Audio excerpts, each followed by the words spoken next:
बिस्मिल्लाहिर्रहमानिर्रहीम अस्सलामुअलैकुम। Info TV में खुश आमदीद। आज 18 अगस्त 2022 बरोज़ जुमेरात 20 मुहर्रम बमताबी 1444 हिजरी सऊदी अरब की ताज़ा तरीन खबरों के साथ मैं हूँ वसीम। अगर आप भी सऊदी अरब के बदलते हालात, बदलते कानून और ताज़ा तरीन खबरें हासिल करना चाहते हैं तो आप इन्फो टीवी चैनल को सब्सक्राइब कर लें, बेल आइकन प्रेस कर लें। आपको यहाँ पर मिलेगी सऊदी अरब भर से रिलेटेड तमाम ऑथेंटिक खबरें। आज के न्यूज़ बुलेटिन में बहुत ही अहम अपडेट्स हैं, तो वीडियो को मुकम्मल देखिए। शुरू करेंगे पहली खबर के साथ। सऊदी अरब में 6 साल के दौरान 12 फ़ज़ाई हादसा। सऊदी अरब में पिछले 6 साल के दौरान 12 फ़ज़ाई हादसा हुए। अलवतन अखबार ने सऊदी एविएशन इन्वेस्टिगेशन ब्यूरो के रिकॉर्ड के हवाले से बताया कि साल रवां 2022 के दौरान 2 फ़ज़ाई हादसा हुए। अगस्त के शुरू में असीर में हादसा हुआ, जबकि 2 दिन पहले रियाद के अलसमामा एयरपोर्ट पर हादसा पेश आया। रिपोर्ट में कहा गया 2021 के दौरान 4,83,688 परवाज़ें रिकॉर्ड पर आईं। फ़ी 1000 परवाज़ 0.34 हादसा रिकॉर्ड पर आए। फ़ज़ाई हादसा की तहकीकात के बाद सलामती को यकीनी बनाने के लिए 10 सिफारिशात की गई हैं। सऊदी अरब में 5 दिन तक बारिश का इम्कान, सैलाब का भी खतरा। सऊदी अरब के मुख्तलिफ इलाकों से आइंदा इतवार तक बारिश उसका इम्कान है। सऊदी महकमा शहरी दफा ने अवाम को इंतबाह किया है कि वो मुतअद्दिद इलाकों में गरज चमक के साथ मुसलसल बारिश के मसाइल से निमटने के लिए तैयार रहें। सरकारी खबरसा एजेंसी SP के मुताबिक महकमा शहरी दफा ने बयान में कहा, असीर, बाहा, जज़ार, निचरान, मक्का मुकर्रमा, मदीना मुनव्वरा, हाइल और तबूक में 5 दिन तक बारिश के सैलाब से खतरात हैं। और बयान में कहा गया मुमकिन है कि रियाद, कसीम और शर्किया में भी बारिश से ऐसी सूरत हाल पैदा हो। बारिश की शुरुआत दरमियाने दर्जे से होगी और तेज़ बारिश में तब्दील हो सकती है। महकमा शहरी दफा का कहना है कि शहरी और मुकीम गैर मुल्की बारिश से पैदा होने वाले खतरात से निमटने के लिए एहतियाती तदाबीर इख्तियार करें। इसके अलावा ऐसे मकामात से दूर रहें और जहाँ पानी जमा होता हो, डैम वाले इलाकों से भी दूर रहें। रियाद में घर के सामने गाड़ी चोरी होने का मुअम्मा हल। सऊदी अरब में रियाद पुलिस ने घर के सामने गाड़ी की चोरी का मुअम्मा हल कर लिया। अल अरेबिया नेट के मुताबिक महकमा अमनामा ने ट्विटर पर बयान में कहा कि गाड़ी के मालिक ने रिपोर्ट दर्ज कराई थी कि घर के सामने उसकी गाड़ी चोरी की गई है। गाड़ी की चोरी के हवाले से सोशल मीडिया पर सार्फिन मुख्तलिफ तबसरे कर रहे हैं। पुलिस ने गाड़ी के मालिक को कानूनी कार्रवाई मुकम्मल करने के लिए पुलिस स्टेशन तलब किया था। गाड़ी रियाद के अल यास्मीन मोहल्ले से 10 दिन पहले चोरी हुई थी। उसके मालिक का दावा था गाड़ी मास्टर के जरिए वो चुराई गई है। मालिक ने उसके दावे के बाद सोशल मीडिया पर सार्फिन ने मुख्तलिफ तबसरे किए। आमतौर पर पुलिस एहलकार गलत तरीके से पार की जाने वाली गाड़ियों को मास्टर की के जरिए ले जाते हैं। रियाद पुलिस ने इस हवाले से बयान में कहा उसकी तरफ से गाड़ी उठाई जाने की कोई कार्रवाई नहीं हुई। फुटेज में देखा जा सकता है कि गाड़ी से एक शख्स उतरा और घर के करीब पार गाड़ी में बैठा और उसे लेकर फरार हो गया। पुलिस का कहना है कि गाड़ी की चाबी मालिक से 10 दिन पहले गुम हो गई थी। गाड़ी चुराने के लिए वही चाबी इस्तेमाल की गई है। फिलिपाइन से वर्कर्स की भर्ती के लिए फाइल अब भी वही है और हम जल्द पेशरफ्त की उम्मीद करते हैं। फिलिपाइन में सऊदी सफीर हिशाम बिन सुल्तान अल कहतानी ने कहा कि फिलिपाइन से कारकुनों की भर्ती की फाइल अभी तक जूं की तू है। भर्ती की फाइल के इजरा की तारीख के बारे में सफीर ने कहा कि उसको जल्द ही हम पूरा होने की उम्मीद कर रहे हैं। याद रहे कि फिलिपाइनी वजीर बराए वर्कर्स एंड माइग्रेन सूजन ओबे मुमलिकत का दौरा करेंगी, जहां वो मुतअद्दिद सऊदी हुकाम से मुलाकात करेंगी और वर्कर्स की भर्ती पर भी बात होगी। सऊदी अरब से बाहर सफ़र करने वाले 12 साल से कम उम्र के शहरी जो कोरोना इंश्योरेंस हासिल कर रहे थे, हेल्थ इंश्योरेंस कौंसिल ने सऊदी अरब से बाहर सफ़र करने वाले 12 साल से कम उम्र के लोगों के लिए कोरोना को कवर करने वाली ट्रैवल इंश्योरेंस को ख़त्म कर दिया।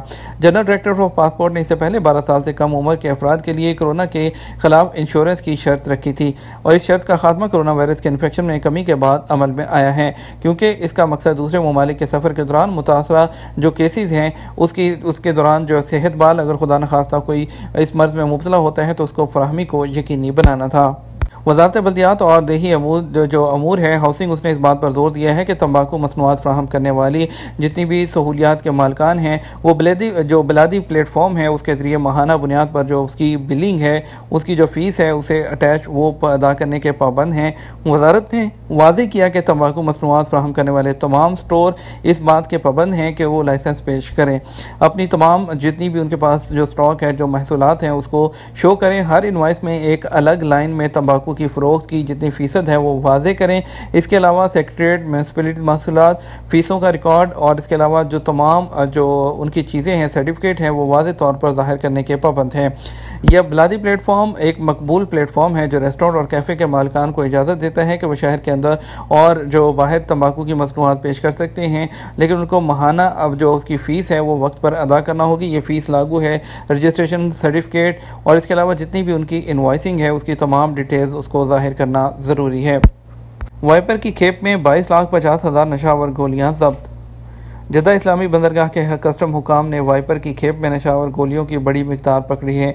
सऊदी प्रेस एजेंसी ने वाइपर की खेप में 22,50,000 गोलियां पकड़ने की खबर नशर की है। इदारा इंसदाद मंशियात के तर्जुमान ने कहा कि वाइपर की खेप वसूल करने वाले शख्स को गिरफ्तार कर लिया गया। मज़कूरा शख्स शामी तारकीन वतन है। नर्सिंग के शोबे में 40,000 सऊदियों की ज़रूरत। नर्सिंग कमेटी के सरबराह डॉक्टर अहमद अबू शाफिया ने कहा कि नर्सिंग के शोबे में 40,000 सऊदी नौजवान और ख़वातीन की ज़रूरत है। सबक वेबसाइट के मुताबिक उन्होंने कहा कि इस शोबे में बेरोज़गारी का तसव्वुर नहीं। उन्होंने कहा वज़ारत सेहत के अदाद शुमार के मुताबिक इस वक्त नर्सिंग में 37% सऊदी शहरी हैं। नर्सिंग के शोबे से वाबस्ता सऊदी नौजवानों को अच्छी तनख्वाहें और बेहतरीन मराहत दी जाती हैं। उन्होंने कहा नौजवानों को दावत देता हूँ कि इस शोबे से मुंसलिक हों क्योंकि इसमें बेरोज़गारी नहीं है। तजारती इदारों के कारकुनान पर प्रोफेशनल लाइसेंस की पाबंदी।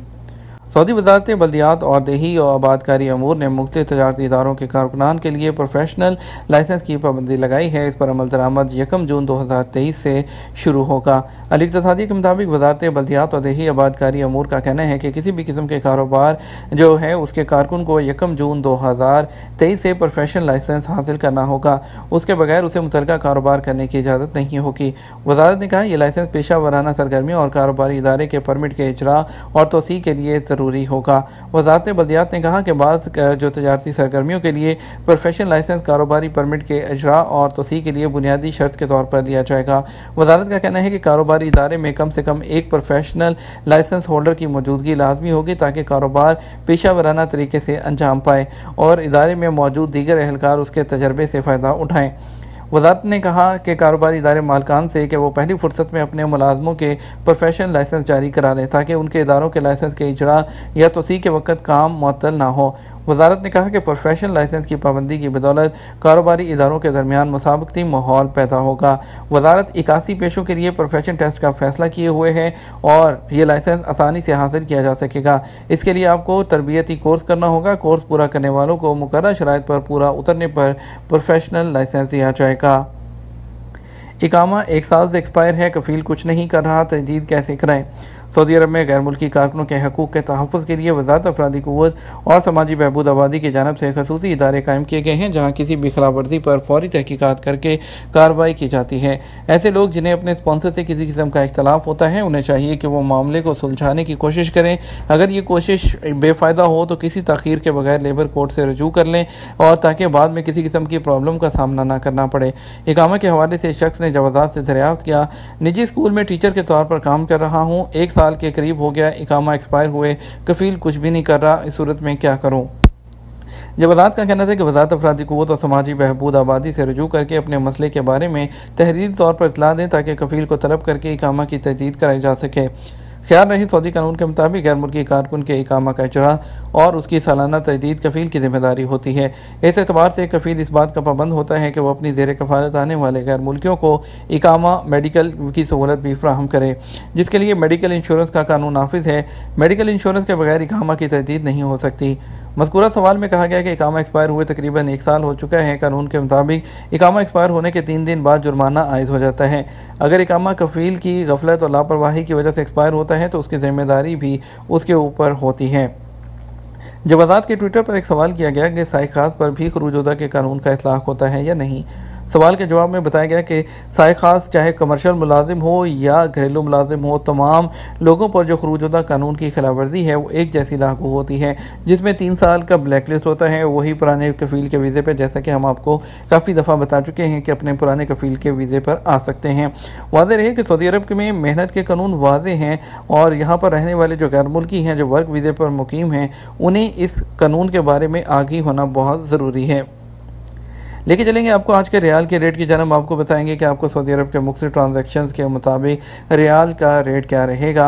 आपको लेके चलेंगे पहले पाकिस्तान की तरफ। पाकिस्तान के लिए फौरी बैंक दे रहा है 56 रुपये 2 पैसे, STC पे दे रहा है 56 रुपये 10 पैसे, तहवील अल-राजी दे रहा है 55 रुपये 98 पैसे, वेस्टर्न यूनियन दे रहा है 56 रुपये 7 पैसे, मनीग्राम 56 रुपये 16 पैसे और टेली मनी 56 रुपये 5 पैसे दे रहा है। बांग्लादेश के लिए फौरी बैंक दे रहा है 28 टका 50 पैसा, STC पे दे रहा है 29 टका 1 पैसा, तवीला राजी दे रहा है 28 टका 90 पैसा, वेस्टर्न यूनियन 28 टका 93 पैसा, मनीग्राम 28 टका 86 पैसा, इंजाज बैंक 28 टका 30 पैसा दे रहा है। ये था हमारा अब तक का न्यूज़ बुलेटिन। आप मज़ीद और अहम खबरों के लिए हमारा शाम 6 बजे का न्यूज़ बुलेटिन देख सकते हैं। इसके साथ हम आपसे इजाज़त चाहेंगे। अपना ख्याल रखिएगा। अस्सलाम वालेकुम।